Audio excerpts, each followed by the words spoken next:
Hello दोस्तों, नमस्कार आप सभी को हिस्ट्री की जीत के इस प्लेटफॉर्म के ऊपर। आज की क्लास आप सभी के लिए बहुत ही ज़्यादा महत्वपूर्ण है, तो क्लास को एंड तक देखना। ठीक है। यहाँ पे हम बात करने वाले हैं शब्दावली को लेकर के, जो कि प्राचीन भारत, मध्यकालीन भारत और आधुनिक भारत तीनों से शब्दावली ली गई है, जितने भी महत्वपूर्ण शब्दावली हैं। ठीक है। तो आप सभी से रिक्वेस्ट होगा यार, वीडियो को एंड तक देखना, और यदि एंड तक देखते हो वीडियो को तो आपका 50% पोर्शन हिस्ट्री का कंप्लीट हो जाएगा। ठीक है। और आप सभी से एक ही रिक्वेस्ट होगा कि चैनल पे पहली बार आया हो तो चैनल को सब्सक्राइब करके रखना। यहाँ पे हम लोग 18 जून से ऑप्शनल पेपर का क्लास लेने वाले हैं। ठीक है। तो 18 जून से आपका क्लास शुरू हो रहा है आपका इतिहास का, जहाँ पे आप लोग चाहे किसी भी एग्जाम में बैठ रहे हो तो ये क्लास को देखने के बाद एक्स्ट्रा आप लोग को पढ़ने की आवश्यकता नहीं होगी। ठीक है। हिस्ट्री का सारा पोर्शन आपका कंप्लीट हो जाएगा और डर भी आपका खत्म हो जाएगा। यहाँ पे हम लोग एमसीक्यू भी करेंगे, मेंस का आंसर राइटिंग भी करेंगे। ठीक है। तो चलिए शुरू करते हैं सबसे पहले भारतवर्ष के बारे में। तो प्राचीन समय में भारतवर्ष उस भौगोलिक क्षेत्र का नाम दिया गया था जो उत्तर में हिमालय से लेकर के दक्षिण में समुद्री तट और पूर्व में असम की सीमा तक फैला हुआ था। वस्तुतः इसे एक उपमहाद्वीप की भी संज्ञा दिया गया है, जो कि वर्तमान के भारत, पाकिस्तान, बांग्लादेश और अफगानिस्तान आदि का क्षेत्र इसमें समाहित है। ये आपका वर्तमान का भारत है, ये आपका पाकिस्तान है, ये आपका अफगानिस्तान है, ये आपका बांग्लादेश है। ठीक है। और यही क्षेत्र बाद में भारतवर्ष भी कहा गया। ऐसा माना जाता है कि दुष्यंत के जो पुत्र थे, जिनका नाम था भरत, उसके नाम पर भारत पड़ा है। ठीक है, इस देश का नाम। और कुछ विद्वान इसे जम्बूद्वीप कहते हैं। अब बौद्ध ग्रंथों में जम्बूद्वीप को उस भूभाग की संज्ञा दिया गया था जहाँ पे तीसरी ईसा पूर्व में, मतलब कि तीसरी ईसा पूर्व में महान मौर्य वंश शासन किया करता था। तो मौर्य वंश एक्चुअली इसी एरिया में शासन किया करता था। ठीक है। और ईरानियों ने इस देश को हिंद कहा है, यानी कि हिंदुस्तान, जबकि यूनानियों ने इसे इंडिया कहा है। चीनी यात्री आए थे भारत के भ्रमण के ऊपर, ईद था नाम उनका। उन्होंने भारत को ब्रह्म राष्ट्र कहा है। ठीक है। अगला है सभा और समिति। तो सभा और समिति का जिक्र हमें वैदिक ग्रंथों में मिलती है। तो सभा एवं समिति कबीलाई जनतांत्रिक संस्था थी, जिनका वर्णन सर्वप्रथम हमें ऋग्वेद में मिलता है। यह आर्यों की एक संगठनात्मक इकाई हुआ करता था, जो तत्कालीन समय में राजनीतिक, सामाजिक, आर्थिक और धार्मिक निर्णयों का निर्धारण करता था। अथर्ववेद में सभा और समिति को प्रजापति की दो पुत्रियां भी कहा गया। ये बात को आप लोग कहीं पे नोट कर लेना। ठीक है। और सभा के संगठन में कुछ गिने चुने लोग हुआ करते थे, जिसे सम्भ्रांत कहा गया है। और इसका मुख्य कार्य न्याय करना हुआ करता था। जबकि समिति एक जनसाधारण लोगों की संस्था हुआ करती थी, जिसमें उस क्षेत्र के सभी निवासियों का भाग लेना अनिवार्य था। सभा आधुनिक राज्यसभा, सभा जो हुआ करता है वो आज की जो राज्यसभा हमारे उसके समान थी, जबकि समिति जो है वो आज की लोकसभा के समान थी। इसका मुख्य कार्य राजा का चुनाव करना हुआ करता था। और इसके कारण अगर देखें तो राजा यानी कि राजन इससे घनिष्ठ रूप से जुड़ा भी था। इसके अध्यक्ष को ईशान भी कहा गया है। मतलब सभा और समिति के जो अध्यक्ष हुआ करते थे उसे क्या कहा गया है, तो ईशान कहा गया है। समिति जो हुआ करती थी वो राजा को हटा भी सकती थी उसके पद से। वैदिक काल में सभा एवं समिति दोनों में महिलाएं भाग लेती थी, परंतु बाद में सभा एवं उनका प्रतिनिधित्व समाप्त कर दिया गया। मतलब कि वैदिक काल में दो फेज है, पहला ऋग्वैदिक, दूसरा उत्तर वैदिक। तो ऋग्वैदिक काल में सभा और समिति दोनों में भाग लिया करती थी महिलाएं, लेकिन उत्तर वैदिक काल में इनकी प्रतिनिधित्व समाप्त कर दी जाती है। और ये कबीलाई संस्थाएं अपनी उपयोगिता बाद के काल में खोने लगती हैं, जिसके कारण इसका फिर पतन हो जाता है। ठीक है। लोप का मतलब होता है पतन होना। तीसरा है वर्णाश्रम। तो प्राचीन भारतीय समाज वर्ण व्यवस्था पर आधारित था। प्रारंभ में कबीलाई समाज यानी कि ऋग्वैदिक समय में अगर देखा जाए तो तीन समूहों में विभाजित था। आपका पहला आपका योद्धा, दूसरा आपका पुरोहित, ठीक है, और तीसरा आपका सामान्य जन। ठीक है। पेशे पर यह था, ये तीन विभाजन किसके आधार पर था आपका ऋग्वैदिक काल में या प्रारंभिक वैदिक काल में, तो कर्म के आधार पर या पेशा के आधार पर। अंत में अगर देखा है तो उत्तर वैदिक काल में शूद्र शब्द का उत्पत्ति होता है। ठीक है, ये आपको उत्तर वैदिक काल में होता है। और यहाँ से कर्म के आधार पर नहीं बल्कि जन्म के आधार पर उत्तर वैदिक काल में संरचना ये विकसित हो जाती है। इस काल में संपूर्ण समाज चार वर्णों में विभाजित हो गया था। कौन से काल में, तो उत्तर वैदिक काल में, जिसमें ब्राह्मण, क्षत्रिय, वैश्य और शूद्र शामिल थे। ऋग्वेद के 10वें मंडल के पुरुष सूक्त में चतुर्वर्णीय विभाजन का भी उल्लेख मिलता है। तो ऋग्वेद के कौन से मंडल में, 10वें मंडल के पुरुष सूक्त में। अगला है आपका वेदांत। वेदांत क्या है सर, तो वेदांत ज्ञान योग की एक शाखा है जहाँ से ज्ञान की प्राप्ति होती है, जो व्यक्ति को ज्ञान प्राप्ति की दिशा में उत्प्रेरित करता है। और इसका मुख्य स्रोत कौन सी है, तो उपनिषद है, जो वेद ग्रंथों और अन्य ग्रंथों के सार समझे जाते हैं। उपनिषद कहे तो वैदिक साहित्य का एक अंतिम भाग है। वैदिक साहित्यों में अगर कहा जाए तो सबसे अंतिम और किसी का रचना हुआ तो वह है उपनिषद। इसलिए उपनिषदों का ही एक अन्य नाम दिया गया है वेदांत, वेदों का अंत। इसका मतलब क्या होता है, वेदों का अंत। कर्मकांड और उपासना का मुख्यतः वर्णन मंत्र और ब्राह्मण में है। और ज्ञान का विवेच्य उपनिषदों में वेदांत का शाब्दिक अर्थ क्या होती है, तो वेदों का अंत होती है, इसलिए यहाँ पे लिखी गई है आपकी।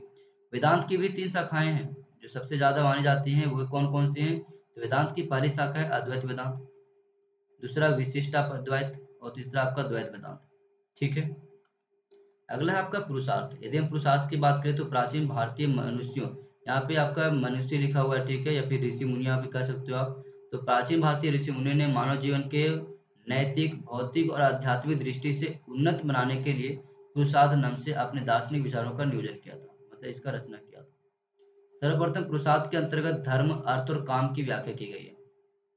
सबसे पहले पुरुषार्थ में क्या क्या मेन चीजें थी उल्लेखित? तो पहला आपका धर्म था, दूसरा आपका अर्थ था और तीसरा आपका काम था। तीसरा क्या था आपका? तो काम।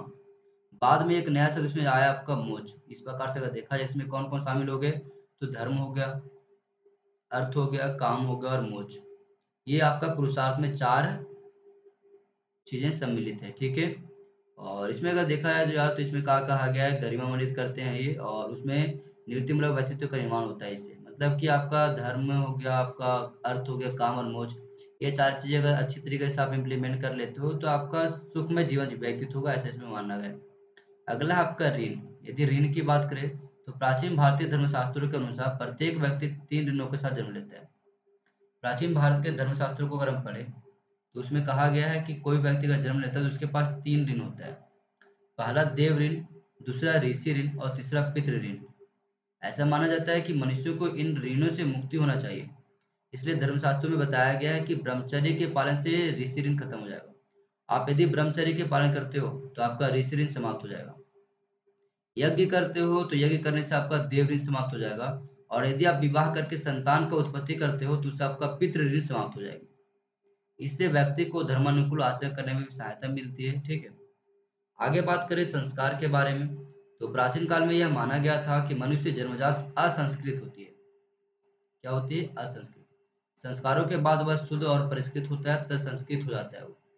और इन्हीं विषयों के निमित्त संस्कारों का विधान किया गया था। यदि भी देखा जाए तो संस्कारों की संख्या को लेकर के विभिन्न धर्मसूत्रों में अलग अलग विस्तार किया गया। जो कि यार संस्कार जो है हमारे, उसके बारे में अलग अलग धर्मशास्त्रों में अलग अलग जिक्र है। जैसे कि गौतम ने इसे कितना कहा है? तो गौतम ने इसे 40 संस्कार बताया है, जबकि वैखानस ने अपने सूत्र में क्या बताया? 18, और मनु ने इसे 13 संस्कार बताए हैं। परंतु सामान्य तौर पर जो सर्वमुखी है, मतलब कि सभी लोगों का मान्य है, वो आपका क्या है? 16 है। ठीक है। और ये संस्कार मनुष्य के जन्म के लेकर के मृत्यु तक के सारे पहिए को घुमाती है, मतलब कि जन्म से लेकर के मृत्यु तक चलते रहती है ये संस्कार। आगे बात करते हैं यज्ञ के बारे में दोस्तों। तो प्राचीन भारतीय धर्मशास्त्रों में मनुष्य के लिए यज्ञ का महत्व बताया गया। यज्ञ एवं धार्मिक अनुष्ठान होता था।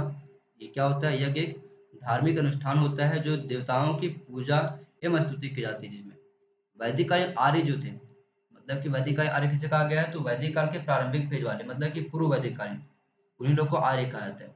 इन्होंने क्या किया? तो गृहस्थों को पंच महायज्ञों का अनुष्ठान करना पड़ता था। मतलब कि जो प्रारंभिक वैदिक और फिर बाद में जो उत्तर वैदिक काल में आए, उन्हें 5 महत्वपूर्ण यज्ञ करना पड़ते थे। पहला आपका देव यज्ञ, दूसरा आपका पितृयज्ञ हुआ करता था आपका, तीसरा आपका ऋषि यज्ञ और चौथा भूत यज्ञ, और पांचवा आपका था अतिथि यज्ञ। इन यज्ञों का निष्पादन प्रारंभ में बहुत सरलता से होती थी, परंतु बाद में अत्यंत ये क्या हो गई? कर्मकांडीय विधि के कारण जटिल हो जाती है। और राजाओं के द्वारा भी यज्ञ किए जाते थे, जैसे कि कौन कौन से? तो राजसूय यज्ञ हो गया, अश्वमेध यज्ञ हो गया, आपका वाजपेयी यज्ञ हो गया, अग्निष्टोम यज्ञ हो गया, पुरुषमेध यज्ञ हो गया। ये सारे जो है आपका वो राजाओं के द्वारा की जाती थी। ठीक है। अब ये यज्ञों के बारे में जो डिस्क्राइब है वो आप लोग को मैं करूंगा अगले वीडियो में। ठीक है, कि राजसूय यज्ञ में क्या होता था, अश्वमेध में क्या होता था, जो आपकी 18 जून से क्लास शुरू होगी उसमें। ठीक है। तो आप सभी से रिक्वेस्ट होगा कि 18 जून को आप लोग जरूर आना, क्योंकि हमारे पास ऑप्शनल पेपर का हिस्ट्री का और जीएस पेपर का हिस्ट्री का क्लास शुरू होगा वहाँ पे। इससे बाहर कभी भी आपको कुछ नहीं पूछा जाएगा, ये मेरा वादा है। इसलिए आप लोग इस चैनल को सब्सक्राइब करके रखना। हमारी जो भी यहाँ पे कंटेंट आती है वीडियो को हमेशा आप लोग इंड तक देकर करना। सारा कंसेप्ट क्लियर करवाने का जिम्मा मेरा है, और आपके एग्जाम में सफलता हासिल करवाने का, एग्जाम में जिम्मा या फिर कहे वादा, तो मेरा है। ठीक है। अगला है गणराज्य। गणराज्य को इंग्लिश में बोलते हैं रिपब्लिक। ठीक है। तो गणराज्य सरकार का एक रूप है, ठीक है, जिसमें देश को एक सार्वजनिक मामला माना जाता है, न कि शासकों को। ठीक है। तो बताया गया यहाँ पे गणराज्य सरकार के एक रूप है जिसमें देश को एक सार्वजनिक मामला माना जाता है, न कि शासकों की निजी संस्था या संपत्ति को। एक गणराज्य के भीतर सत्ता को प्राथमिकता दी जाती है। ठीक है, गणराज्य के भीतर, लेकिन किसके आधार पे? विरासत के आधार पर नहीं, लोगों के चुनी हुई सरकार के आधार पर। तो गणराज्य के भीतर सत्ता को प्राथमिक पद विरासत में नहीं मिलते। यह सरकार का एक रूप है जिसके अंतर्गत राज्य का प्रमुख राजा नहीं होता। गणराज्य की परिभाषा अगर करें तो गणराज्य की परिभाषा एक विशेष रूप से संदर्भ सरकार के ऐसे रूप से है जिसमें व्यक्ति नागरिक निकाय का प्रतिनिधि होता है, मतलब कि चुनी हुई सरकार जहाँ पे शासन करे उसे हम गणराज्य कहते हैं। जिस राज्य का संदर्भ संवैधानिक गणराज्य से है। 2017 तक अगर देखें तो दुनिया में या फिर दुनिया के 201 संप्रभु राज्यों में से 149 अपने आधिकारिक नाम के हिस्से में रिपब्लिक शब्द जोड़ा था। ठीक है। और गणरू, देखो एक शब्द आता है रगणरू। रगणरू की बात करें, इसका मतलब होता है जनता, और राज्य का मतलब होता है रियासती देश। ऐसा देश होता है जहाँ के शासन तंत्र में सैद्धांतिक रूप से देश का सर्वोच्च पद आम जनता के हाथों में होती है। तो गणराज्य बेसिकली क्या होती है? गणराज्य के मतलब चुनी हुई सरकार, जहाँ पे जनता चुन करके एक सरकार बनाते हैं और शासन में ऊंचे पद पर उसको बैठाते हैं। अगला आपका जनपद। यदि हम जनपद की बात करें तो प्राचीन भारत में राज्य या फिर प्रशासनिक इकाइयों को जनपद कहते थे।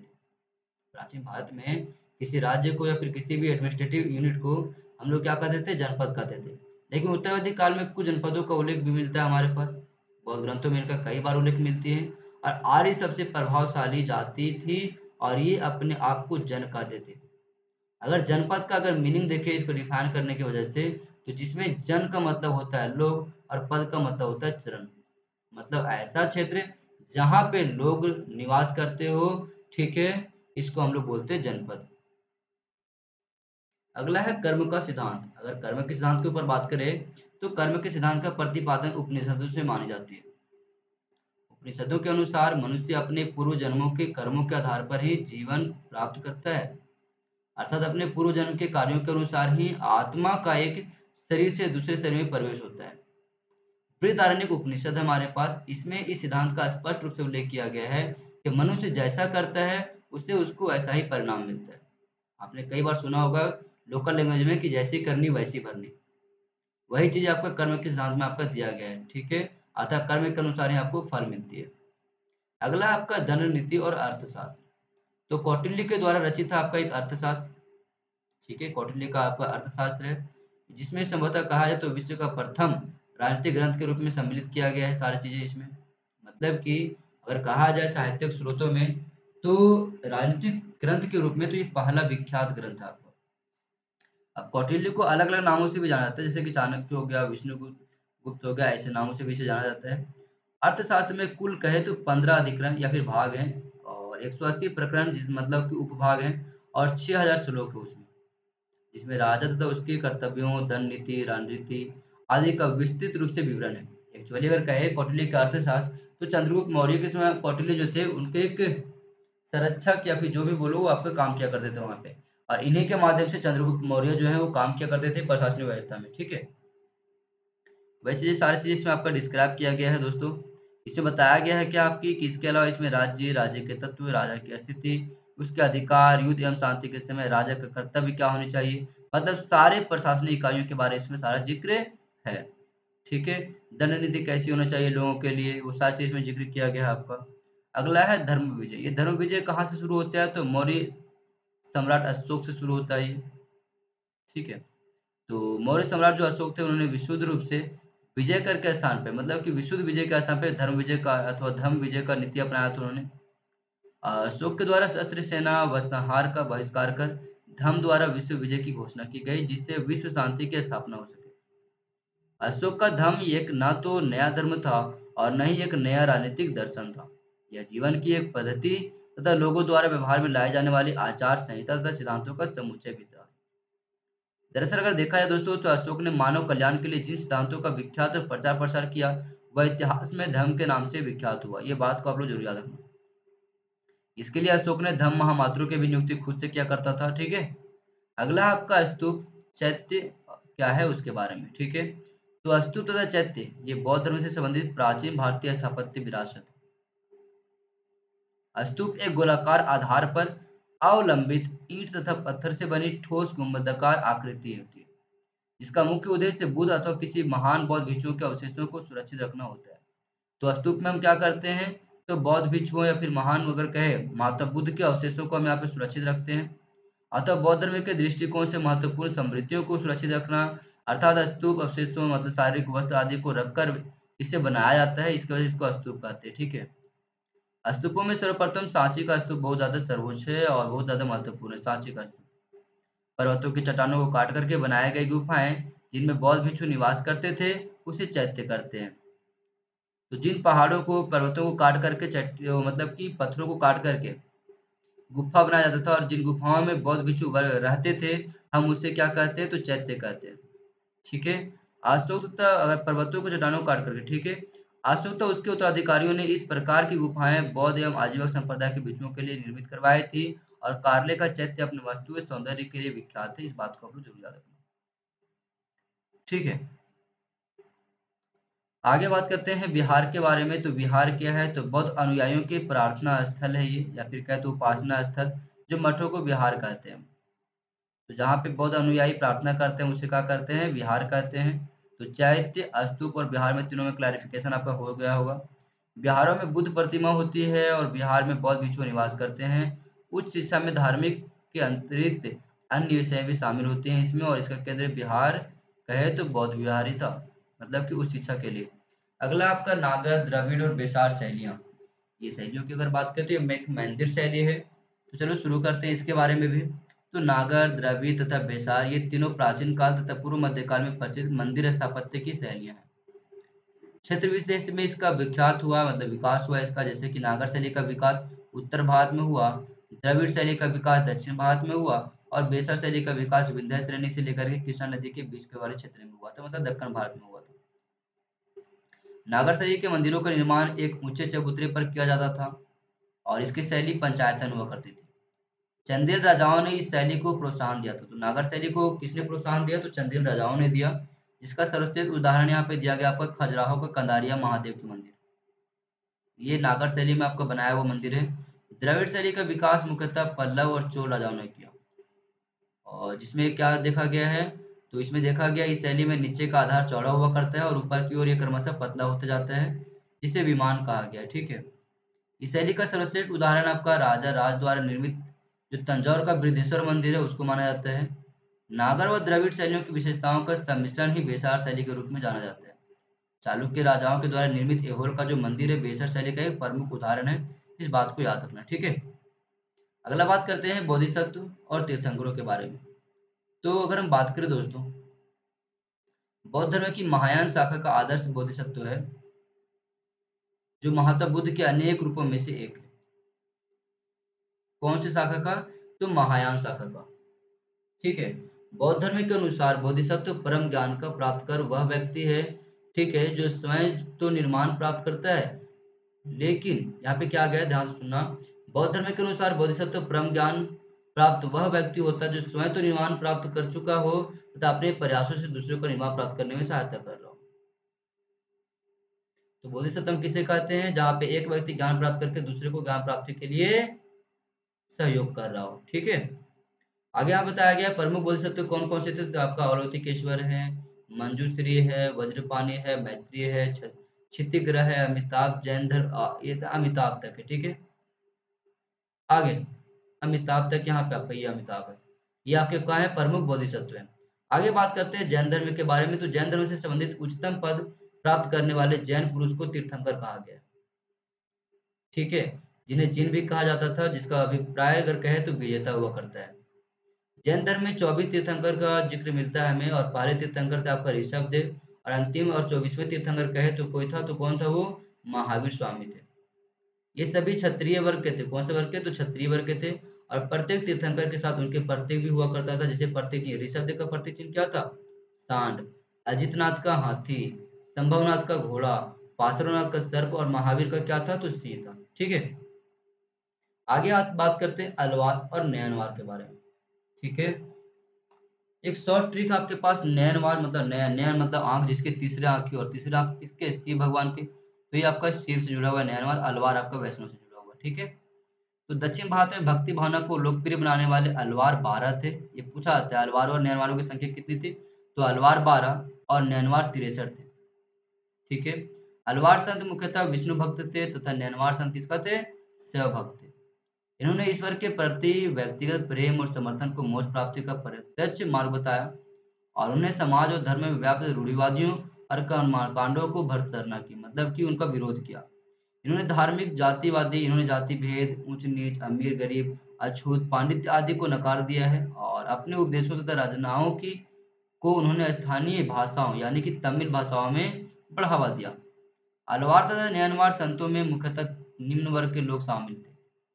कुछ स्त्रियां जिसे अंडाल कहा गया है, ये भी शामिल थी इसमें। अलवार संतों में रामानुजाचार्य का विशिष्ट स्थान है। रामानुजाचार्य एक अलवार संत थे, ठीक है।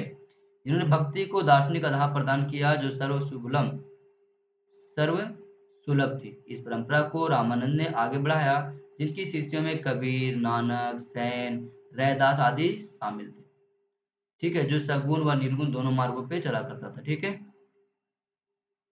आगे यदि हम बात करें दोस्तों श्रेणी के बारे में, तो प्राचीन भारत में व्यवसायी वर्णों की संस्था श्रेणी या फिर गिल्ड के रूप में जानी जाती थी। बेसिकली श्रेणियों का विकास हमें जो है वो आपका महाजनपद काल से शुरू हो जाता है आपका, ठीक है, वैदिक काल की समाप्ति के साथ ही। जिसमें अगर विकास देखें तो मौर्य काल में सर्वाधिक हुआ, जब भारत के व्यापार और वाणिज्य में विकास हुआ। श्रेणी व्यवस्था आमतौर पर गांव तथा शहरों में थी, जिसमें विशिष्ट व्यवसाय के लोग का समूह हुआ करता था।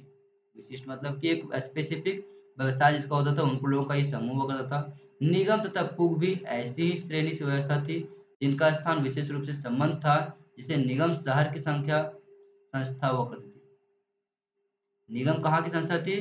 तो शहरों की, और पुग गांवों की संस्था हुआ करती थी, या फिर एक पेशेवर वालों की। श्रेणियों के अपने नियम कानून हुआ करते थे, जिनमें प्राय राज्य का हस्तक्षेप नहीं हुआ करता था। मुख्य रूप से यह संस्था आर्थिक गतिविधियों से जुड़ी होती थी, परंतु अपनी सुरक्षा के लिए इनके पास सैनिक अस्त्र शस्त्र, यातायात के साधन भी सम्मिलित होते थे। इनकी बैंकिंग प्रणाली भी थी। श्रेणियों का जो गिल्ड व्यवस्था था ना, उन लोग का अपना खुद का बैंकिंग प्रणाली था, वो लोन वगैरह ऋण वगैरह सब दिया करते थे। और किससे जुड़े हुए थे? तो एक स्पेसिफिक वाणिज्य व्यापार से, ठीक है, जो शिल्पकारों को आर्थिक सहायता उपलब्ध कराती थी। धार्मिक क्रियाकलापों में भी इनका योगदान रहा करता था। मंदसौर के रेशम बुनकरों की श्रेणी द्वारा मंदिर का प्रबंध जैसे कई उदाहरण हमें देखने को मिलता है, और जैन धर्म के विकास में इस संस्था का विशेष योगदान था, ठीक है। आगे आपका भूमि क्षेत्र विधान न्याय। भूमि क्षेत्र विधान न्याय, तो भूमि उस व्यक्ति से नहीं छीना जा सकती है और उस भूमि को वास्तविक स्वामी का उस पर कोई अधिकार नहीं रहता, किंतु ऐसा अधिकार उस व्यक्ति पर लागू नहीं हो जाता जो उस स्थान का उपभोग उस संपत्ति के वास्तविक स्वामी के एक मित्र अथवा एक रिश्तेदार के रूप में कर रहा है। इस पर कोई राजमंत्री या कोई ज्ञानी ब्राह्मण किसी भूमि पर वैधानिक स्वायत्ताधिकारी केवल उसके लिए इसलिए नहीं रख सकता है कि वह भूमि पर एक लंबे समय से कब्जा रखे। तो भूमि क्षेत्र विधान न्याय में क्या बताया गया है? भूमि क्षेत्र विधान न्याय में कहा गया है कि भूमि जो होती है उस पर व्यक्ति से नहीं छीना सकता। मतलब कौन से व्यक्ति से नहीं छीना सकता? वैसे व्यक्ति से जो उसका वास्तविक स्वामी है। मतलब ये हुआ कि दोस्तों भूमि क्षेत्र विधान न्याय में है कि मान लो कि हम इसका एक स्वामी है किसी भूमि का, और किसी व्यक्ति को हम दिए हुए हैं संपत्ति अर्जित करने के लिए, वहां पे व्यापार वगैरह करने के लिए। लंबे समय तो वो व्यापार करता है और अचानक से हम उससे छीन लेते हैं, तो वो बेरोजगार हो जाता है। और ऐसा करना हमारे साहित्य ग्रंथों में थोड़ा सा उचित नहीं माना जाता था, ठीक है।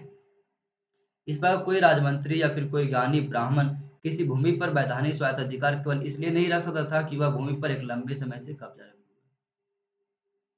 यहाँ पे बताया गया है आपका अलग अलग चीजों के बारे में यहाँ पे जिक्र किया गया है, ठीक है। ये बात को आप लोग अगर लिखना हो तो नोट में लिख लेना यार। और यदि इसका नोट्स आप लोग को चाहिए तो मेरे टेलीग्राम ग्रुप में चले जाना, वहाँ पे आपका इसका पीडीएफ भी मिल जाएगा। टेलीग्राम ग्रुप आपका हिस्ट्री के जीत नाम से ही है, ठीक है, तो आप लोग वहाँ पे ज्वाइन कर लेना, वहाँ पे आपको इसका नोट्स मिल जाएगी। हम जितने भी इस प्लेटफॉर्म के ऊपर पढ़ाते हैं सारा क्लास का आपको नोट्स वहीं पे मिलेगा, ठीक है। अगला आपका कर और विष्टि। कर का मुख्य आशय राजस्व से, रिवेन्यू, जो प्राचीन काल में अलग अलग नाम से जाना जाता था, जैसे कि उत्तर वैदिक काल में भाग, मौर्य काल में प्रणय। देख रहे हो, कर को अलग अलग नामों से जाना जाता है। उत्तर वैदिक काल में क्या कहा जाता था इसको? तो भाग कहते थे, जबकि मौर्य काल में इसे प्रणय कहा गया है।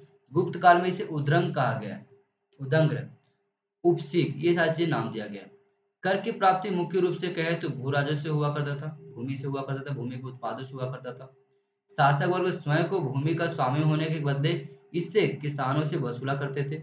सामंत काल में भू राजस्व की वसूली सरदार करते थे और अन्य करों में चुंगी यानी कि व्यापार कर, सिंचाई कर, यातायात कर आदि सम्मिलित थे।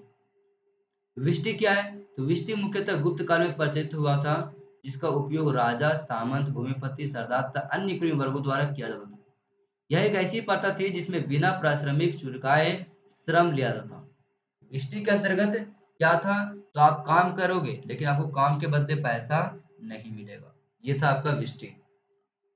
यह ऐसी प्रथा थी जिसमें बिना पारिश्रमिक चुकाए श्रम करवाया जाता था। मुख्यतः बड़े भूस्वामी अपने रैयतों से अपनी भूमि पर बेगार करवाते थे और यह प्रथा आधुनिक काल तक चलती रही, जिसे बेगारी प्रथा के नाम से जाना जाता है। ठीक है। साहूकार और कंपनी भी शिल्पियों, कारीगरों से विष्टि लिया करते थे, जिसे स्वतंत्र भारत के संविधान के द्वारा यानी कि मौलिक अधिकारों में शोषण का अधिकार पर रोक लगा दिया गया। अगला है भोग और भाग। जिस भूमि पर राज्य द्वारा सिंचाई सुविधा प्रदान की जाती है उस पर सिंचाई कर लिया जाता था। ठीक है। मान लो कि कोई एक एरिया है, उसके ऊपर यदि सिंचाई करवाया जाता है राज्य के द्वारा, तो उसके लिए आपको टैक्स देना पड़ता था, सिंचाई टैक्स, जिसे भाग कहा जाता था। यह उपज का कितना था? तो 1/10वां भाग था। यदि कृषक अपनी भूमि पर साग सब्जी जैसे विशिष्ट उत्पाद लगाते थे, उसमें राजा को हिस्सा देना पड़ता था, तो उसे भोग कहते थे। तो देखो यार, आपको उस राजा सिंचाई की सुविधा दिया, यदि आप उसके लिए टैक्स देते हो, सिंचाई कर देते हो, तो उसको भाग कहा जाएगा। लेकिन उसमें उत्पादित सब्जियां वगैरह देते हो, तो उसको आप लोग क्या कहा जाएगा? तो उसे भोग कहा जाएगा। मतलब उपभोग की वस्तुओं को भोग कहा जाता है। अगला है स्त्रीधन। यदि हम स्त्रीधन की बात करें तो हिंदू विवाह संस्कार में स्त्रीधन का भी प्रचलन था, जो किसी भी पुत्री को उसके पिता, भाई, अन्य परिजनों द्वारा उपहार स्वरूप मिलता था। उस समय धन पर केवल स्त्री का ही अधिकार बनता था। देख रहे हो, वैदिक काल में शुरुआती दौर में कितना अच्छा बात था। ऋग्वैदिक और महाभारत में जुए में स्त्रीधन के लगने का प्रमाण भी मिलता है। लेकिन क्या होती है, प्रारंभिक वैदिक काल में ही कई लोग जो है अपनी पत्नियों को जुए में हार भी जाते थे, ऐसा भी वर्णन किया गया, जिसकी स्मृतिकारों ने काफी ज्यादा निंदा भी किया है। स्मृतिकारों ने स्त्रीधन के उत्तराधिकारी की अलग अलग व्याख्या की है। सामान्यतः इस पर पुत्री का अधिकार माना जाता था। आपातकाल में इसका प्रयोग करना उचित समझा जाता गया है। ठीक है। स्त्रियों के द्वारा इसका प्रयोग पति के अनुसार ही किया जाता है। देखो यार, स्त्रियों के पास जो भी स्त्री धन हुआ करती थी, उसको ऐसा माना था कि ये पुत्रियों का मतलब महिलाओं का धन था ये। और यदि आपका विवाह हो चुका है, तो आप यदि इस धन को खर्च करते हो तो आप पति के आज्ञा अनुसार ही खर्च करो तो अच्छा होगा, इसमें ऐसा माना गया है। यह धन आपका स्वेच्छा से दिया जाने वाला धन था आपका। ठीक है। कालांतर में इसकी प्रथा दहेज प्रथा के रूप में विकसित हुई, जो कि बहुत ही गंदा प्रथा बाहर निकल करके सामने आया। ठीक है। और बताया गया यहाँ पे दोस्तों, अगला बात है आपका स्मारक और प्रस्तर, जिसको पत्थर बोलते हैं। तो यदि हम स्मारक प्रस्तर की बात करें तो इसमें किसी की स्मृति में पत्थर की शिला के स्थापित किया जाता था। ठीक है। प्राचीन काल में अब देखो यहाँ पे इसका मतलब ये हुआ, कोई मृत्यु होगा किसी व्यक्ति का, तो उसके नाम या फिर उसके यादगार में पत्थरों को उकेरा जाता था अच्छे तरीके से और अच्छे से कहीं पे भी रखा जाता था। ठीक है। प्राचीन काल में यह स्मृति लिपिबद्ध की जाती थी, परंतु बाद में स्मारक और पत्रों के ऊपर कुछ लिखा जाता था। ठीक है। इसमें पत्रों में राजाओं, देवी देवताओं की मूर्तियों के साथ जोड़ी जाने लगी। और संगम युग में अगर कहे तो वीरों की स्मृतियों में भी इसका स्मारक प्रस्तर लगाए गए थे। मौर्य राजा अशोक ने अपने राज्य देशों को प्रजा के लिए स्मारक प्रस्तर का खुदवाया था। बाद में कुषाण हो गए, गुप्त हो गए, हर्ष आदि देशों राजाओं ने भी स्मारक प्रस्तर को लगवाया, जिसमें हमें अनेक वंशों मतलब उनके वंश, उनके कालानुक्रम, उनके सारे प्रशासनिक व्यवस्थाओं के बारे में हमें जानकारी मिलती है इन स्मारकों से या इन पत्थरों से, जहाँ पे उनकी सारी चीजें लिखी होती थी। ठीक है। आगे है अग्रहार। यदि अग्रहार की बात करें तो प्राचीन काल में राजाओं और भूस्वामियों द्वारा ब्राह्मणों को दान में दी गई भूमि अग्रहार कहलाती थी। ठीक है। तो अगर देखा दोस्तों, प्राचीन काल में अग्रहार किसको कहते थे? तो राजाओं और भूस्वामियों द्वारा ब्राह्मणों को जो दान दिया जाता था उसको हम लोग अग्रहार कहते थे। यह कर मुक्त भूमि हुआ करता था। अग्रहार कैसा था? तो कर युक्त भूमि, टैक्स फ्री आपका लैंड था, जिस पर प्राप्तकर्ता का संपूर्ण अधिकार हुआ करता था। यद्यपि पहले यह ब्राह्मणों को प्राप्त थी, परंतु बाद में धार्मिक संस्थाओं, मंदिरों व अन्य लोगों को भी दिया जाने लगा था। अग्रहार दान की प्रथा सर्वप्रथम सातवाहनों काल में शुरू हुआ था। तो अग्रहार कब से शुरू होता है? ये तो सातवाहनों के शासनकाल से शुरू होता है ये। इस प्रकार के दान का मुख्य उद्देश्य था शिक्षा, धर्म को बढ़ावा देना, परंतु बाद में इसमें सामंतवाद की विकास को बढ़ावा दिया। बाद में यही अग्रहार जो है वो सामंतवाद को विकास करवाया। ठीक है। अगला है आपका आयन ए दहसाला। यदि हम आयन ए दहसाला की बात करें दोस्तों, तो यह मुगल साम्राज्य में बादशाह अकबर के शासनकाल में राजा टोडरमल द्वारा स्थापित की गई भू राजस्व व्यवस्था की एक पद्धति थी। तो आयन दसाला किसका था? तो आयन दसाला राजा टोडरमल के द्वारा स्थापित एक पद्धति था। किस चीज को लेकर के यह था? तो मुगल साम्राज्य में भू राजस्व व्यवस्था को लेकर के था। ठीक है, ये बात को याद रखना आप। राजा टोडरमल, और ये राजा टोडरमल किसके नौरत्नों में से एक था? अकबर के नौरत्नों में से एक था। अकबर के शासनकाल में 1571 से 1580 ईस्वी तक लगभग 10 वर्षों के आंकड़ों में के आधार पर देखें तो भू राजस्व का औसत निकालकर आयन दसाला प्रणाली को लागू किया गया था। 10 वर्षों के औसत के पश्चात इस प्रणाली के अंतर्गत राजा टोडरमल ने अलग अलग फसलों पर नकद के रूप में वसूल किए गए जाने वाले लगान का करीब 10 वर्षों का औसत निकालकर उससे औसत का एक तिहाई भू राजस्व के रूप में निश्चित किया था। कितना? एक तिहाई भू राजस्व। अगला है आपका परगना। तो मुगल बादशाहों ने अपने विशाल साम्राज्य को कई प्रशासनिक इकाइयों में बांटा था। संपूर्ण साम्राज्य सूबों में विभाजित थी। मुगलों के समय अकबर काल में इनकी संख्या लगभग देखा गया 15 के आसपास। सूबों का विभाजन परगना में किया गया था, जिसके अंतर्गत कई सरकारें यानी कि जिले आते थे। परगना की शांति व्यवस्था बनाए रखने का कार्य सिकदार को पास था। परगना स्तर पर राजस्व का कार्य आमिल के नाम के अधिकारी किया करता था। ठीक है, अकबर के द्वारा जब्ती प्रणाली को परगना स्तर पर ही लागू किया गया था, जिसका मुख्य राजस्व का कार्य आमिल ही देखता था। परगना स्तर पर कानून की देखभाल कानून को देखता था। ठीक है, तो ये बात को याद रखना। क्या? तो अकबर के द्वारा जो जब्त की जाती थी भूमि, उसको परगना बांटा जाता था, मतलब छोटे छोटे भूमि में बांटा जाता था, जिसकी प्रशासनिक व्यवस्था अच्छी होती थी। और इसका मुख्य राजस्व का जो कार्य करता था, मतलब राजस्व वसूली का करता था, उसको आमिल कहा गया। वो अधिकारियों का कहा गया, तो आमिल कहा गया है। कानून का जो ध्यान रखता था उसको क्या कहते थे? कानून को कहते थे। ठीक है, फौजदार मतलब कि खजांची तथा कारकुन भी परगना स्तर के कर्मचारी हुआ करते थे। इस प्रशासनिक इकाई का ढांचा शेरशाह ने शुरू किया था, जिसमें थोड़ी फेरबदल के साथ मुगलों ने अपना लिया था। तो परगना की स्थापना किसने किया था? बेसिकली शुरुआत किसने किया था इसे? तो शेरशाह सूरी ने किया था। ठीक है, सूर्य वंश का शासक तो ये। अगला आता है शाहनाए मंडी। शाहनाए मंडी। तो अलाउद्दीन खिलजी की बाजार नियंत्रण व्यवस्था में शाहनाए मंडी एक प्रमुख वस्तु अधिकारी था, जो बाजार मूल्यों, व्यापारियों की गतिविधियों, माप-तौल की किस्म आदि बाजार गतिविधियों पर नियंत्रण रखता था। तो शाहनाए मंडी क्या था ये? तो एक अधिकारी हुआ करता था, जो बाजार को नियंत्रित करके रखता था, जो दीवानी रियासत के अंतर्गत कार्य करता था। और ये किस डिपार्टमेंट के अंतर्गत क्या करता था? तो दीवानी रियासत के अंतर्गत काम करता था। इसके अंतर्गत वे बाजार का निरीक्षण किया करते थे। ठीक है, और ये किसके अंतर्गत शुरू हुआ था? तो ये अलाउद्दीन खिलजी के शासनकाल में शुरू हुआ था।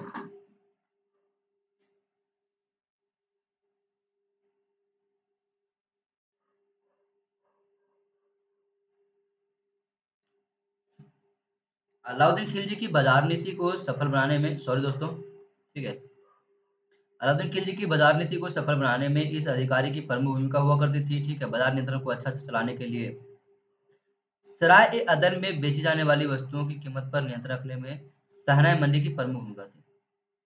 ठीक है, आगे आपका महालवाड़ी। ये महालवाड़ी व्यवस्था क्या थी? तो महालवाड़ी व्यवस्था का प्रस्ताव सर्वप्रथम हॉर्ड मैकेंजे के द्वारा लाया गया था। इस प्रस्ताव को 1822 के रेगुलेशन में 7 के द्वारा, रेगुलेशन 7 द्वारा कानूनी रूप प्रदान किया गया।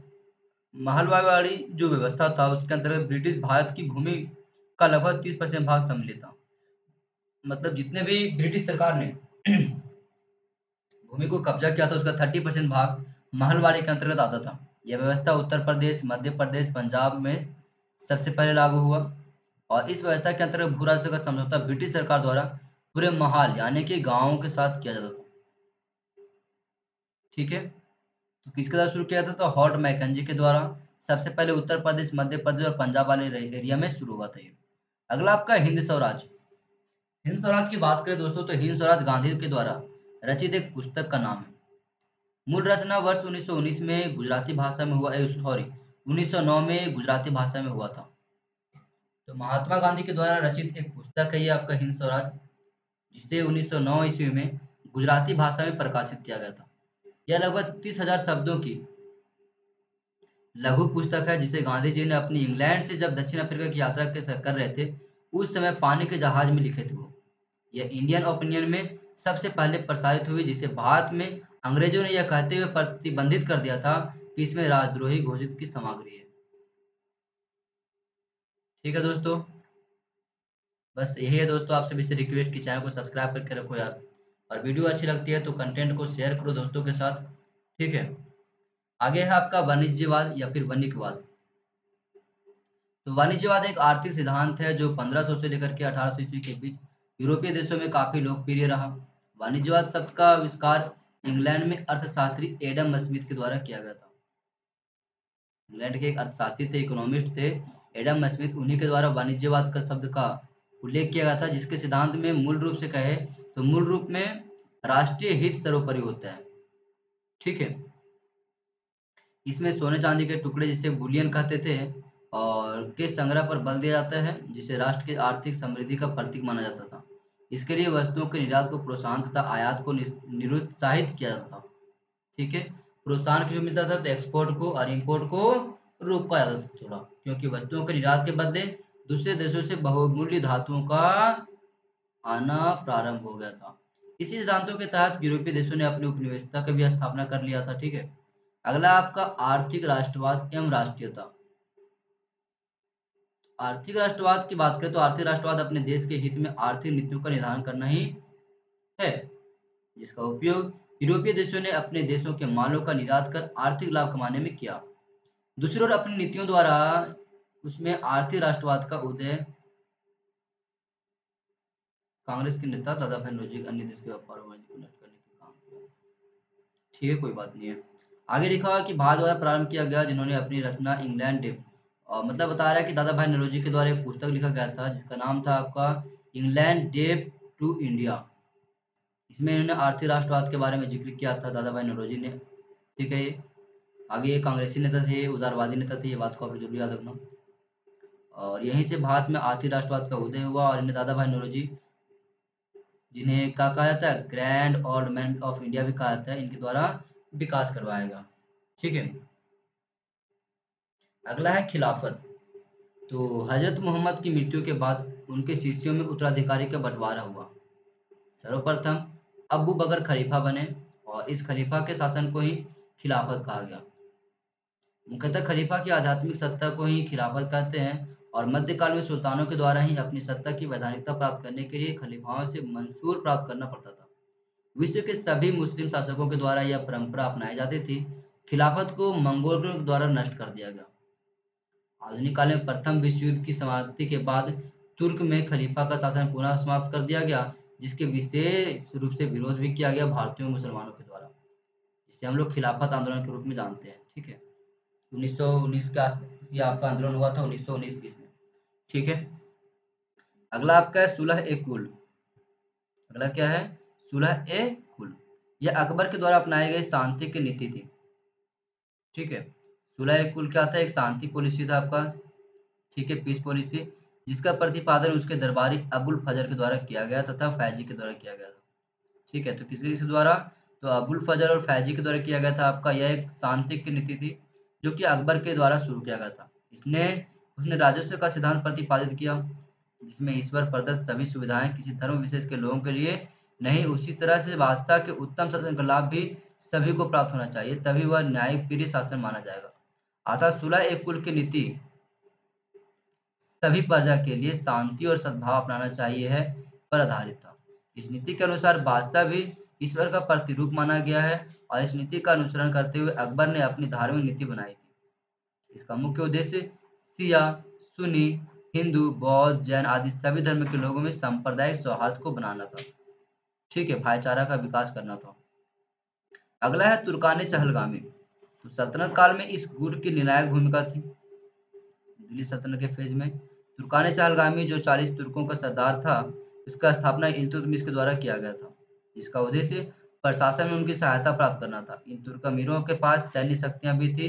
इल्तुतमिश की सत्ता स्थापित और सुदृढ़ में इस तुर्क सरदारों का सहयोग रहा, परंतु उसकी जब मृत्यु हो गई, किसकी, इल्तुतमिश की, तब बाद में रजिया सुल्तान इसका चहलगामी का विरोध करना शुरू कर देती है, क्योंकि वो खुद उसकी बेटी हुआ करती थी। ठीक है, इधर इनकी शक्ति इतनी बढ़ गई थी कि दिल्ली सल्तनत में सुल्तान की सत्ता को भी इन्होंने चुनौती देना शुरू कर दिया था और बलबन जब सुल्तान बना तो तुर्क के चहलगामी को समाप्त कर दिया था। ठीक है, अगला है वतन शब्द। तो मुगल काल में अनुवांशिक जमींदारों को सामान्य रूप से दी जाने वाली भूमि को जागीर वतन कहा जाता था। मुगल काल में आनुवांशिक रूप से जमींदारों को जो सामान्य रूप से भूमि दी जाती थी उसे जागीर वतन कहा गया। अर्थात यह मुगल काल में हिंदू राजाओं को प्रदत्त एक प्रकार की जागीर थी जो वंशानुगत हुआ करता था। यह हिंदू जमींदारों को वेतन के रूप में दी जाती थी और इसका हस्तांतरण नहीं होता था। इसके बदले ये जमींदार मुगलों की सर्वोच्च स्वीकार करते थे तथा आवश्यकता पड़ने पर उन्हें सैन्य सहायता देते थे। अगला है आपका बलूता। यदि हम बलूता की बात करें तो मध्यकाल में पश्चिम भारत में और दक्षिण में प्रचलित एक प्रणाली थी जिसके अंतर्गत प्रत्येक कृषक परिवार के अनाज तथा फल फूल के उत्पाद का एक निश्चित हिस्सा जिसे बलूता कहा गया है लगभग 12 ग्रामीण सेवकों तथा शिल्पकारों के जीवन निर्वाह के लिए निर्धारित किया जाता था। इन सेवकों तथा शिल्पकारों को बलूतादार कहा गया। ठीक है। अगला है आपका तकावी। यदि हम तकावी की बात करें तो मध्यकाल में उद्यमी वस्तु निर्माण और विशेषकर कपड़ों के उत्पादन के लिए आवश्यक कच्चा माल जुटा सकने से समर्थ था। कृषि के प्रसार और सुधार के लिए मुगल राज्य किसानों को प्रोत्साहन और ऋण अथवा तकावी प्रदान करता था। सल्तनत काल में मोहम्मद बिन तुगलक द्वारा कृषि को प्रोत्साहन देते हुए किसानों को तकावी नामक ऋण दिया जाता था और वहीं से ये दर शुरू हुआ था। ठीक है। तो ये कहाँ से शुरू होती है तकावी? तकावी शुरू होती है एमबीटी मोहम्मद बिन तुगलक के शासनकाल से शुरू होती है और ये कृषि को प्रोत्साहन देने हेतु किसानों को तकावी नामक ऋण दिया जाता है। ठीक है। ताकि आपको ऋण देंगे तो आप एग्रीकल्चर में अच्छी चीजों को लाओगे। ठीक है। जिसे एक सौंदाहर भी कहा गया, तो इसे सौंदर्य या फिर तकावी दोनों ग्रुप में कहा जाता है। तकावी क्या है? तो ऋण दिए जाता था आपको इसके माध्यम से, मतलब कि किसानों को दिए जाने ऋण को हम लोग तकावी या सौंदर्य कहते हैं। अगला है आपका इक्ता। यदि हम इक्ता की बात करें दोस्तों तो इल्तुतमिश ने एकता प्रणाली प्रारंभ की थी जिसका अर्थ धन के स्थान पर तनख्वाह के रूप में भूमि प्रदान करना था। तो ये एकता प्रणाली इल्तुतमिश ने शुरू किया था। इसमें धन आपको नहीं दिया जाएगा, आपसे अगर कुछ काम कराया वो धन नहीं बल्कि उसके बदले आपको भूमि दी जाएगी। एकता व्यवस्था की शुरुआत भारत से बाहर अगर देखें कहाँ पे हुआ था तो फारस, जिसको ईरान कहा गया है, इस क्षेत्र में और पश्चिम एशिया में भी हो चुकी थी उस समय। भारत में पहली एकता मोहम्मद गौरी के द्वारा कुतुबुद्दीन ऐबक को हांसी यानी कि हरियाणा क्षेत्र एकता के रूप में दिया गया था। ठीक है। तो इल्तुतमिश से पहले मोहम्मद गौरी ने दे चुका था कुतुबुद्दीन ऐबक को हरियाणा। ठीक है, उसके प्रशासन कार्यों के लिए। जजिया, भारत में सर्वप्रथम जजिया कर अरबों के द्वारा लगाया गया था। ठीक है।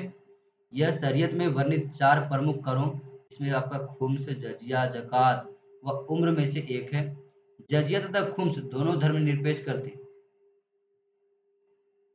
जजिया और खुम्स ये दोनों धर्मनिरपेक्ष कर थे जो गैर मुसलमानों से वसूला जाता था। जजिया का अर्थ मुआवजा होता है, जिसे वसूल किया जाता था वे जिम्मी कहलाते थे और जो पैसा देते थे टैक्स वगैरह उसको जिम्मी कहते थे। इसकी देखो जजिया में क्या होता था ना, अगर कोई मुस्लिम एरिया है, अगर आप वहाँ पे हिंदू रहते हो तो आपसे जजिया कर दिया जाएगा, मतलब कर लिया जाएगा आपसे आपकी सुरक्षा के लिए। इसकी वसूली का आधार सुरक्षा प्रदान करना था। जो लोग सैनिक सेवा नहीं देते थे उनकी सुरक्षा का भार मुसलमानों पर था या फिर राज्य पर था। अतः उनकी सुरक्षा के एवज में जजिया वसूल किया जाता था। ब्राह्मण, स्त्री, बच्चों, अनाथ, अंधों, विधवा आदि से यह कर नहीं वसूला जाता था। ठीक है। अकबर ने जजिया कर को 1564 में हटा दिया था, जिसे पुनः औरंगजेब के द्वारा 1679 ईस्वी में शुरू किया गया। फिरोज शाह तुगलक ने ब्राह्मणों से भी जजिया वसूला था। बात याद रखना, प्रश्न आ सकती है कि कौन से ऐसा तुगलक शासक था, ठीक है, या दिल्ली सल्तनत का शासक था जिन्होंने ब्राह्मणों से जजिया कर वसूला करता था? तो फिरोज शाह तुगलक।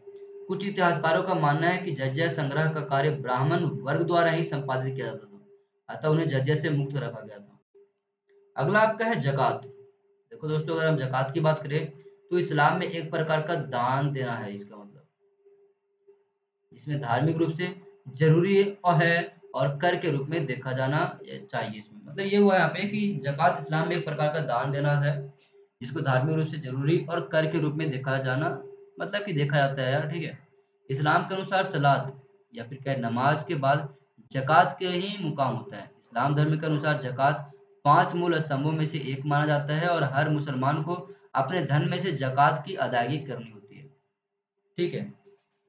अगला आपका मदद ए मास। मदद ए मास तो शासकों के द्वारा शिक्षा, धर्म, विद्वान आदि को पोषण के लिए जो भूमि दान दी जाती थी, शासकों के द्वारा शिक्षा को बढ़ाने के लिए, धर्म को बढ़ावा देने के लिए, विद्वानों आदि को पोषण के लिए जो दी जाती थी ना भूमि, उससे हम लोग क्या कहते हैं, मदद मास कहते हैं। उसे मध्यकाल में मदद मास कहते थे। और प्राचीन काल में इसे अगर देखा जाए दोस्तों, एक मिनट यार, प्राचीन काल में इसे अगर देखा है तो अग्रहार नाम दिया गया है। क्या दिया गया है? अग्रहार। सल्तनत काल में फिरोज शाह तुगलक ने मदद मास भूमि का वितरण किया और मुख्यतः फारसी परती भूमि जो कृषि योग्य थी परंतु इस पर कृषि कार्य नहीं होता था, उसको दान में दिया गया था। भूमिग्राही का उस भूमि के राजस्व पर अधिकार होता था और राज्य के द्वारा वहां से अपना हिस्सा नहीं मांगा जाता था। मतलब कि यदि कोई शासक वर्ग किसी को दान में देते थे भूमि, तो उसे टैक्स वगैरह भी नहीं वसूलते थे। ठीक है। अधिकांशतः यह भूमि वापस भी नहीं ली जाती थी, परंतु अलाउद्दीन खिलजी के काल में इन भूमियों को खालसा भूमि में परिवर्तित करने का कुछ अपवाद भी मिलता है, जिसके माध्यम से कहते हैं सब भूमि जमा करो मेरे पास। ठीक है। अगला आपका अमरम। अमरम की बात करें तो अमरम भूमि भी एक प्रकार की दान भूमि थी। ठीक है। जो विजयनगर शासकों के द्वारा अपने सेनानायकों को प्रदान की जाती थी। एकता प्रणाली की तरह ही वेतन के बदले में अधिकारियों यानी कि सैनिकों को भूमि के राजस्व प्रदान किए जाते थे। इसके राजस्व से सेनानायक एक सैनिक टुकड़ी रखता था और अमरम भूमि का उपयोग करने के कारण उन्हें अमर नायक की संज्ञा दिया गया। मतलब ऐसा लोग जो अमरन भूमि को रखते थे। अमर नायकों की स्थिति सैनिक सामंतों जैसी ही थी, जो केंद्रीय राजस्व का अंश चुकाकर उस भूमि पर अपनी प्रशासनिक और सैनिक नियंत्रण रखते थे।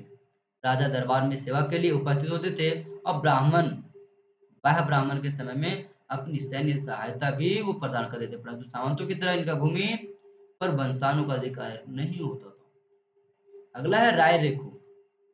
देखो दोस्तों, यदि हम राय रेखो की बात करें तो यह विजयनगर साम्राज्य में भूमि मूल्यांकन के लिए प्रयुक्त की जाने वाली एक मानक इकाई थी। ठीक है। तो भूमि के मूल्यांकन के लिए एक पद्धति अपनाया गया था, जिससे कि भूमि के मापन की पद्धति को ही राय रेखो की संज्ञा दिया गया। भूमि की पैमाइश नियमित रूप से की जाती थी और उनकी पहचान के लिए पत्थर गाड़े जाते थे, ताकि बार बार पैमाइश करने की आवश्यकता ना पड़े।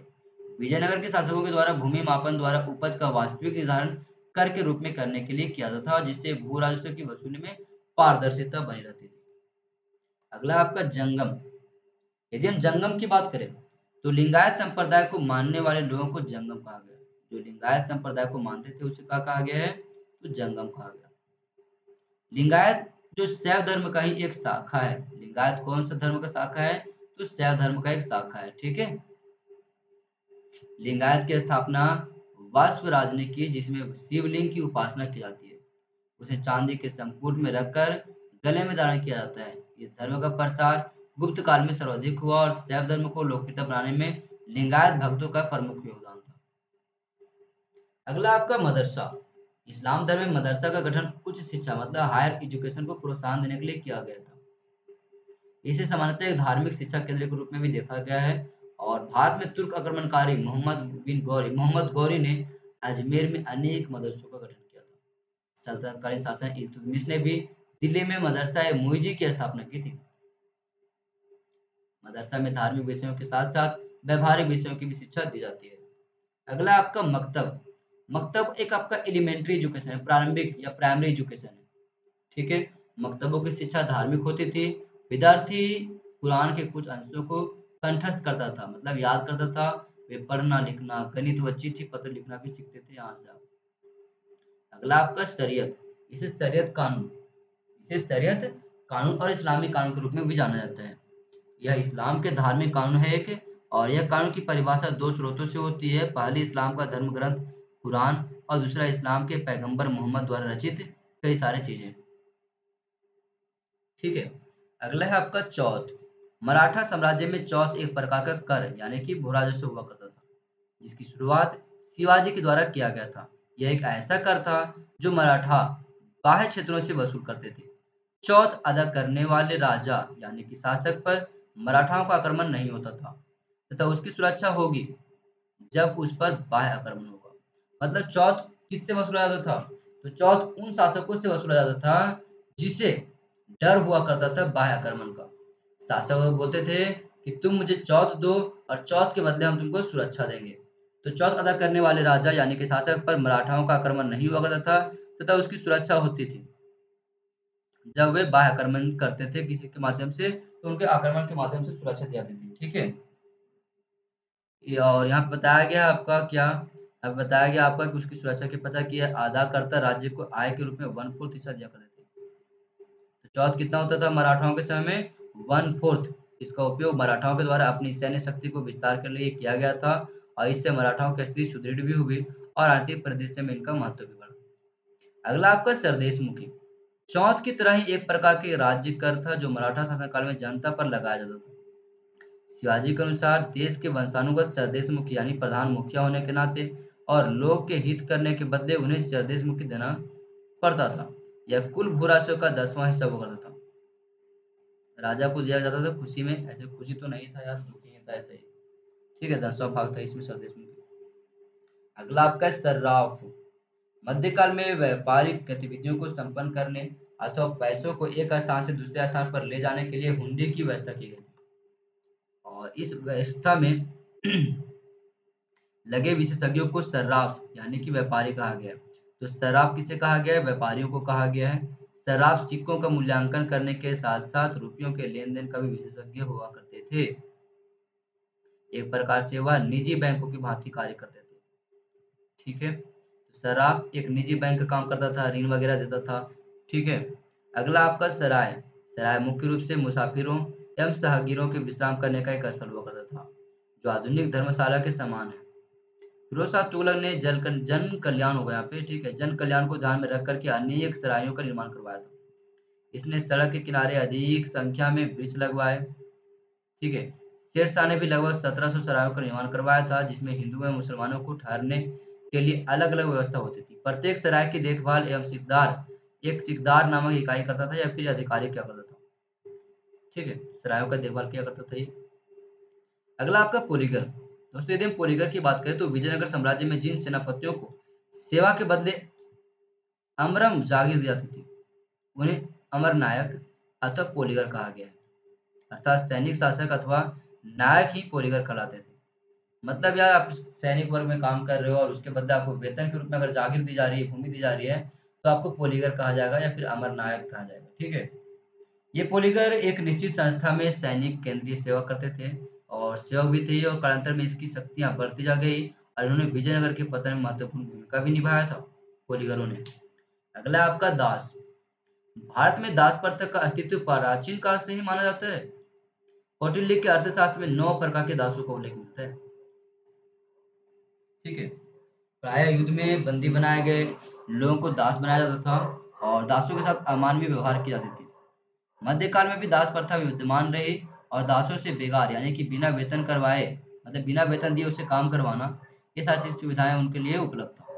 फिरोज शाह तुगलक के शासनकाल में सर्वाधिक दास, इतने दासों की संख्या देखभाल के साथ भी बढ़ गई थी कि उन्होंने एक नई विभाग बना लिया था इस सब के लिए। दासों का एक विभाग बनाया था दीवान बंदगान, किसने? फिरोज शाह ने, क्योंकि इसकी संख्या बहुत ज्यादा बढ़ गई थी, 1,50,000 संख्या हो गया था केवल दासों का इसके शासनकाल में। इसके शासनकाल में दासों को कारखानाओं में उत्पादन प्रक्रिया को बढ़ाने के लिए रखा जाता था। अगला आपका है जागीर। मुगल काल में जागीर भूमि एक इकाई हुआ करती थी भूमि की, जिसे जागीर प्रदान की जाती थी और उसे जागीरदार कहा गया है। वस्तुतः यह मनसबदारों को उनके वेतन के बदले प्रदान की गई थी, और जिन मनसबदारों को नकद वेतन मिलता था उन्हें जागीर नहीं दी जाती थी, और वेतन के रूप में प्रदत्त जागीर को वेतन जागीर कहा जाता था। यह सल्तनत कालीन इक्ता प्रथा जैसा ही था। इल्तुतमिश के द्वारा जो शुरू किया था इक्ता प्रणाली, सेम उसी प्रकार की व्यवस्था थी। इसके प्राप्तकर्ता मनसबदार अपने क्षेत्र में शांति व्यवस्था बनाए रखने के लिए और इस सबके साथ साथ केंद्र को सैन्य सहायता अधिक प्रदान करते थे। अगला आपका दस्तूर। मुगल काल में दस्तूर कृषकों से किया गया एक अनुबंध होता था। कॉन्ट्रैक्ट है ये दस्तूर, क्या है? कॉन्ट्रैक्ट है, जिसके द्वारा शासकों एवं कृषकों के बीच आपसी तालमेल बनाया जाती थी। इसमें विभिन्न प्रकार के कृषि संबंधी उपकरणों की क्षेत्रीय मूल सूचियां, कृषि पैदावार तथा लगान संबंधी विभिन्न प्रकार की जानकारियां दी होती थी। नेक्स्ट आपका मनसब। यदि हम मनसब की बात करें तो मनसब प्रणाली का उद्भव मध्यकाल में मध्य एशिया से शुरू होती है। ठीक है, मनसब को ओहदा भी कहा गया है। मुगल काल में यह प्रशासनिक व्यवस्था की मुख्य विशेषता हुआ करता था। मनसब का अर्थ होता है पद, स्थान या फिर ओहदा। ठीक है, जो व्यक्ति का ओहदा या पद सूचित करता है। मनसब प्राप्त व्यक्ति को मनसबदार कहते हैं। प्रायः मुगल काल में अमीर वर्ग, सरदार व सैनिक अधिकारियों के लिए प्रदान की जाती थी। यह दशमलव प्रणाली पर आधारित था। आईन अकबरी में 66 मनसबदारों या फिर मनसबों की श्रेणियों का उल्लेख किया गया है, लेकिन अबुल फजल केवल 33 मनसबों का ही विवरण प्रस्तुत कर पाते हैं। इसका प्रयोग यानी कि मनसबों का प्रयोग वेतन भत्तों को निश्चित करने हेतु होता था। नेक्स्ट आपका देशमुख। यदि हम देशमुख की बात करें तो मध्यकाल में विशेषकर मराठाओं के अधीन ग्रामीण प्रशासन का प्रमुख देशमुख होता था। मध्यकाल में मराठाओं के प्रशासनिक इकाइयों में अगर देखा जाए तो एक गांव में जो प्रशासनिक इकाई हुआ करता था, उसका जो हेड हुआ करता था उसको देशमुख कहते थे। ठीक है, जो संपूर्ण ग्रामीण क्रियाओं या फिर गतिविधियों का ध्यान रखता था, और इसे मुकदम, खूत, चौधरी आदि अन्य नामों से भी जाना जाता है। ये अनुवांशिक हुआ करते थे तथा जागीरों और संपत्तियों के हस्तांतरण संबंधी समस्त रिकॉर्ड अपने पास रखते थे। स्थानीय जनता से कर वसूल कर उसे केंद्रीय राजस्व में पहुंचाने का भी कार्य वो देशमुख ही का करते थे। अगला है नाडु। यदि हम नाडु की बात करें तो ये चोल साम्राज्य की प्रशासनिक इकाई थी। नाडु क्या था? तो चोलों का एक प्रशासनिक इकाई था और संपूर्ण चोल साम्राज्य मंडलों में विभाजित था जो प्रांतों के या प्रांत स्तर के थे। मंडलों को वलनाडु यानी कि क्षेत्रीय विभाजित किया गया था, और नाडु आधुनिक जिला स्तर की इकाई थी जिसका प्रशासन नटार नामक शासक द्वारा किया जाता था। ठीक है, यदि आगे हम बात करें तो यह जिला यहाँ बताया गया है, यह जिला परिषद की तरह कार्य करता था जिसमें उसके अंतर्गत आने वाले सभी गांव के प्रतिनिधि होते थे। इनका मुख्य कार्य राजस्व का प्रबंधन करना था और इसे किसी प्रकार के भू राजस्व में छूट देने का अधिकार था। यह मंदिर प्रबंधन का भी कार्य करते थे। बाद में यानी कि कालांतर में विजयनगर, नायंकर और आमंकर व्यवस्था के कारण स्थानीय प्रशासन की स्वायत्ता बाधित हुई। नेक्स्ट आपका ऊर। यदि हम ऊर की बात करें तो चोलकाइन ग्रामीण सभाएं थी,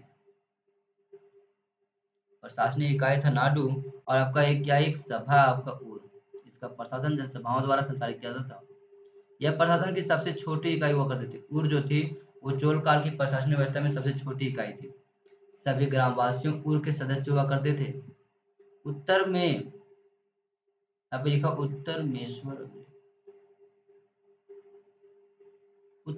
होना चाहिए, यहाँ पे उत्तरमेश्वर लिखा होगा। ठीक है, उत्तरमेश्वर अभिलेख से प्राप्त ग्राम सभा के कार्यों का विस्तृत विवरण मिलता है हमें, और चोल शासक ग्राम प्रशासन में किसी प्रकार का हस्तक्षेप नहीं करते थे।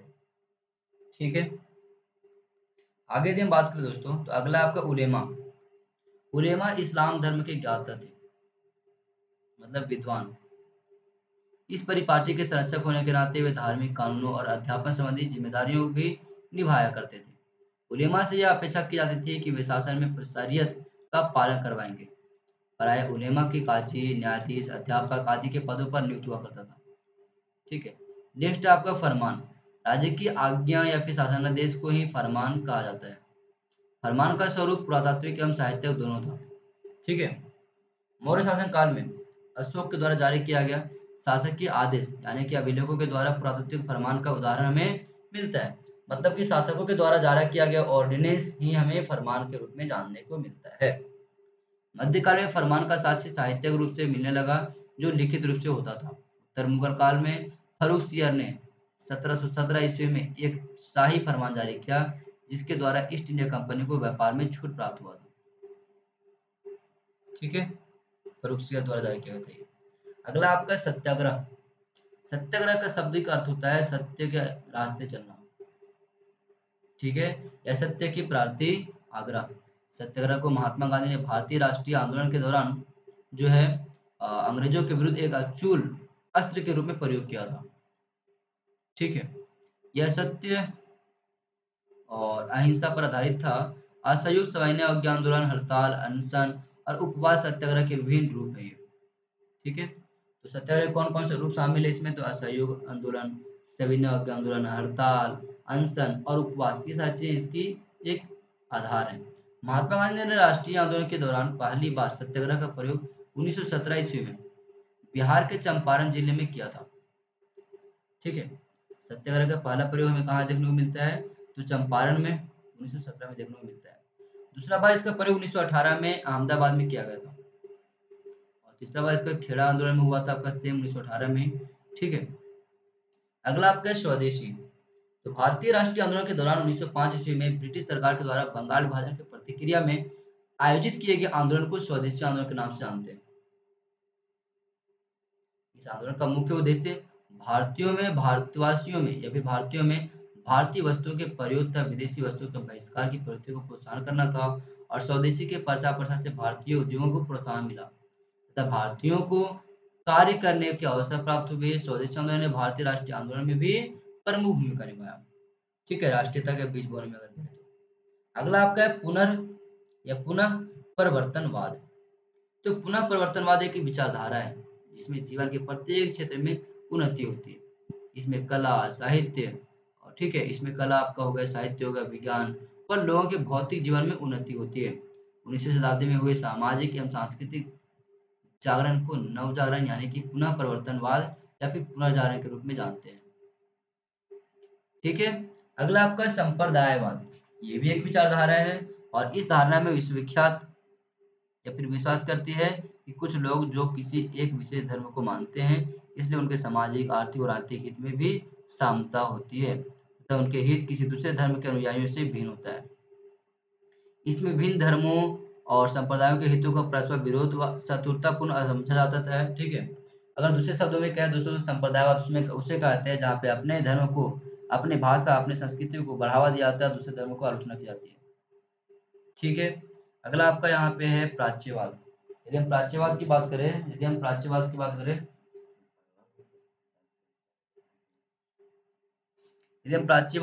करें तो प्राच्य निरंकुशतावाद की अवधारणा कई शताब्दी पूर्व यूरोपीय सरकारों द्वारा एशियाई देशों में स्थापित सरकार एवं समाज के संदर्भ में देखा जा सकता है। यह एरिस्टोटेलियन राजनीतिक दर्शन पर आधारित है और प्रबोधन के युग में प्राच्य निरंकुशतावाद एक नवीन विचारधारा थी। प्रसिद्ध राजनीतिक चिंतन मॉन्टेग्यू चेम्सफोर्ड ने इस पर व्यापक बल दिया है। ठीक है, और जर्मन दार्शनिक हीगल के विचारों में भी प्राचीन निरंकुशतावाद ने महत्वपूर्ण भूमिका निभाई। मार्क्स ने भी एशियाई उत्पादन सिद्धांतों में भी इसका वर्णन किया। ठीक है, अगला आपका है विऔद्योगिकरण। यदि हम विऔद्योगिकरण की बात करें तो यह एक आर्थिक नीति है जो साम्राज्यवादी देशों द्वारा अपने आश्रित उपनिवेशों पर लागू की गई थी। इंग्लैंड में औद्योगिक क्रांति होने के कारण इसने विश्व में अपने निर्मित मालों का प्रवेश किया और इसमें कच्चे मालों का आयात तथा निर्यात मालों का निर्यात करना मुख्य उद्देश्य हुआ करता था। अपने मशीन निर्मित मालों को भारतीय बाजारों में प्रवेश करने के लिए कई सहायक नीतियों को भी लागू की जाती थी। यहाँ पे सस्ते दामों पर आयात करना, महंगे मालों को बेचना, विदेशी मालों पर अधिक कर लगाना और जिसका सीधा प्रभाव भारतीय उत्पादों पर पड़ता था। विदेशी वस्तुओं के भारत में प्रवेश ने उद्योगों के पीछे की ओर धकेल दिया और उद्योग नष्ट हो गए तथा उनकी वजह से नवीन उद्योग भी नहीं पनप पाए और यही हमें विऔद्योगिकरण की परिभाषित करती है। ठीक है दोस्तों, तो इस प्रकार से हमारा मोस्ट इंपोर्टेंट टॉपिक कंप्लीट होता है आपका शब्दवलियों का। और आप सभी से रिक्वेस्ट होगा यार, यदि वीडियो आप लोग इन तक देखते हो, अगर वीडियो अच्छी लगती है, कंटेंट अच्छा लगता है तो चैनल को सब्सक्राइब करके रखो दोस्तों, वीडियो को शेयर करो दोस्तों के साथ। और 18 जून से हम शुरू करने वाले हैं ऑप्शनल पेपर का, हिस्ट्री का और जीएस पेपर का हिस्ट्री का टॉपिक। सारी चीज हम लोग सीखेंगे, concept, theory, question answer, mains का आंसर राइटिंग, सब कुछ सीखने वाले हैं हम लोग। ठीक है, तो 18 जून से आप सभी को रिक्वेस्ट होगा यार जरूर आना यहाँ पे। और अभी से चैनल को सब्सक्राइब करके रखो और दोस्तों को शेयर करके बताओ कि हिस्ट्री के जीत के ऊपर हिस्ट्री का सच में जीत होगा। ठीक है, और आपकी सफलता ही हमारी जीत है दोस्तों। ठीक है, तो चलिए अगले वीडियो में फिर से मिलते हैं दोस्तों, तब तक के लिए थैंक यू।